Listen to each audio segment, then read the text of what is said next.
রাসলীলা শ্রবণ করছেন, এর তো একটা মাহাত্ম্য আছে।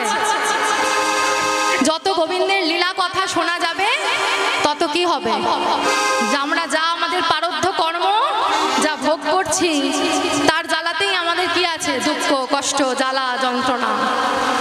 আমরা গত জন্মে যা পাপ করেছি তার আগের জন্মে আমাদের প্রারব্ধ যা খারাপ আছে, সেই প্রারব্ধ কর্মকে কাটাবার একমাত্র উপায় হলো মা হরিনাম সংকীর্তন শ্রবণ কীর্তন ভাগবত পাঠ, আর দুটো জিনিস হয়, কাঠদান এবং শিক্ষাদান। মানে আপনি যদি বিনা পয়সায় কাউকে পড়ান তাতেও প্রারব্ধ কর্মকে রোধ করা যায়।